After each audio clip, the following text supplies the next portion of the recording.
Imagine you're looking at a Venn diagram of people who really liked Darren Aronofsky's mother, and people who watched CBS's The Big Bang Theory. It is a very small circle next to a very big circle. Now, look closer.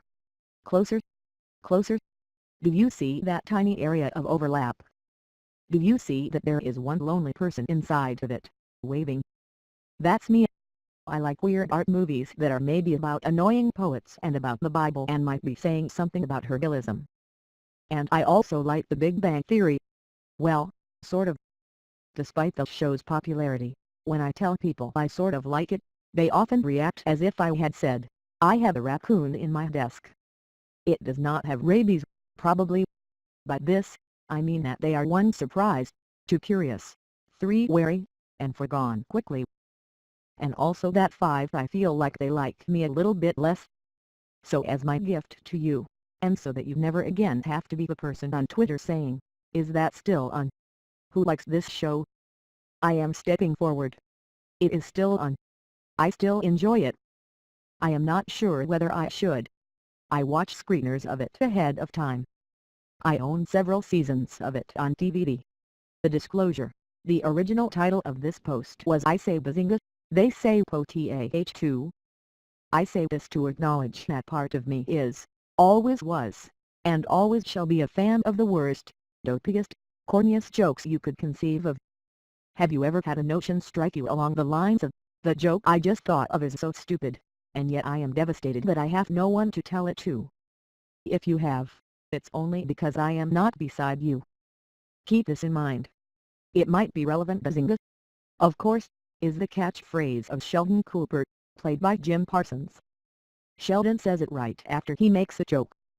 He's one of the lead characters on The Big Bang Theory, which begins its 11th season on CBS Monday night. It's about some guys who are scientists, and they know some women who are mostly also scientists. Monday's premiere is immediately followed by the premiere of Young Sheldon, the prequel series that focuses on Sheldon's childhood, the Muppet Babies of multi-camera sitcoms. The Big Bang business has been highly profitable for a very long time in an environment where hits are hard to find. Furthermore, Parsons has won 4 Emmy Awards, and Big Bang has been nominated for Outstanding Comedy Series 5 times. It remains hugely popular. Last season, almost 19 million people watched it on average, making it the most popular scripted show on broadcast television. The only thing that beats it in pure viewership numbers is football. Another disclosure: as a person who is uncool in any number of ways, many of them visible from space, I acknowledge that the fact that I often enjoy The Big Bang Theory might be, for many people, the most uncool thing about me. You see, liking The Big Bang Theory is common, but it is not cool. In fact, I often see it used as shorthand for a popular thing that people like that is bad, and if you like it, you are bad. Sometimes, this is said even by people who have actually seen it once or twice. By the way, we must account for the inevitability of backlash when personal taste is at issue, so, for every tweet I receive explaining that I am an idiot lacking in discernment, I will add $1 to the amount I have already vowed to spend on myself during my birthday trip this fall. Name-calling is worth $2. So don't worry about me, Mama needs a massage anyway. I would have made this a fundraiser for something worthwhile, but that would have been paying nice people, eager to support a good cause, to insult me for charity. Let me try to answer the question, why do you like this thing? I know the arguments against the show. I'm not sure they're all even wrong. First up, not funny. To that I say, funny to me. And we immediately are at an impasse. How do you explain what makes you laugh? How do I explain that Jim Parsons is just funny to me? And that some of the darling comedies of modern criticism, highly valued for their incisive, dark, weird insights, are not funny to me? How do I explain that sometimes I am, comedically speaking, a cheap date? The cheapest date. The next objection I often hear: it is me to nerds. This is true, up to a point, in much the same way Seinfeld was mean to single New Yorkers and Silicon Valley is mean to men in tech. I've never been persuaded that Sheldon and Leonard and their friends' ridiculousness is any more pronounced than the ridiculousness of any other ensemble on a high silliness comedy. Furthermore, As the show has progressed and they've gotten older, the guys are much more defined as scientists than as nerds in the way most people would use that term. They get excited about new Star Wars movies, but they're not defined by their voracious consumption of culture the way they once were. Objections mount. Their nerdvio meant these guys couldn't have successful romantic relationships, and that's insulting. Point taken. That's a stereotype that, as you know if you have ever seen people canoe yelling at fan events or podcast festivals, you know is not true. Shout out to cosplayers making out while waiting in line.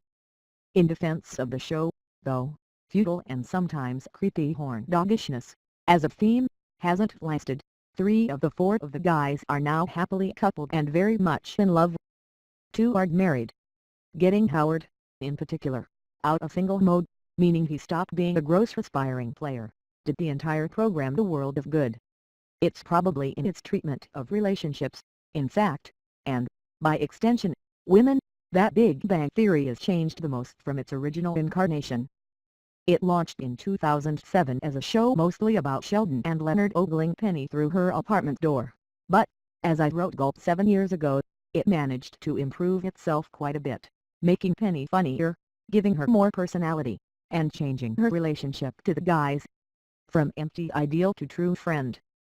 Furthermore, it cast Melissa Raw and then Mayim Bialik to play Bernadette and Amy, Howard and Sheldon's partners respectively. The women now have their own friendships, their own jokes, their own scenes in which the men aren't even involved. In fact, early in this 11th season, 2 female characters who are professionally accomplished have a conversation about their victories and how they do and don't talk about them. That rang very true, is very funny, and didn't quite sound like anything I'd heard on television before. There are a lot of times when the male Big Bang characters leave me cold, but I have come to like the women very much. There aren't that many hugely popular properties that feature 2 women who are highly accomplished in science who are not using it on dead bodies to solve crimes. Next objection. Retrograde socio-political garbage, even aside from gender politics. Response. This one is true, at least to a point. This is what frustrates me most about Big Bang, that it makes it hard for me to embrace its cornball sense of humor like I'd like to.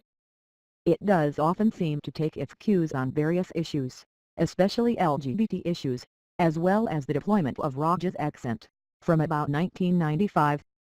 For years, it shared Friends' smarmy fondness for gay panic jokes around its male BFFs, as well as Friends and other comedies' attachment to the old "the most embarrassing thing that ever happened to this guy was kissing a woman who turned out to be transgender" joke. That last one was a while ago. Would they come up with it now? I don't know. I don't recommend this show the way I would if it didn't have, and if it hadn't had, those lazy jokes. Lazy fat jokes, too, but practically everything has those. You refuse to forgive those, and you give up most of television. I like to say I don't believe in guilty pleasures, but this is as close as I get, a show that makes me laugh, with a bunch of performances I admire, that I don't exactly recommend. On the other hand, I can't think of very few shows on broadcast or cable television that I would recommend without thinking about times when I wondered whether they couldn't, for lack of a better phrase, be better creative citizens. More engaged, more fair, less facile in their stereotyping, more inclusive, more thoughtful, even comedies. Even some of the best comedies. It's not an excuse, by any means, it's only to say that if you're curious how anyone watches this show, how anyone can overlook those things. In my case, it's that I'm fairly accustomed to making those trade-offs, and not only here. In shows I love. In shows you probably love. But if you only hear me out about one thing about which I am perfectly happy to act as the deranged crank of the internet, please hear me about this. Stop saying Big Bang Theory has a laugh track. Or canned laughter. It has a studio audience. We all know, and the internet will tell you, that only hacks who had no confidence in their comedy would ever use a laugh track from a machine. You know, hacks like the guys who made them *A**S**H. Sometimes I like the Big Bang Theory. Sometimes I just watch it. That, at least, should be uncontroversial. Bazinga!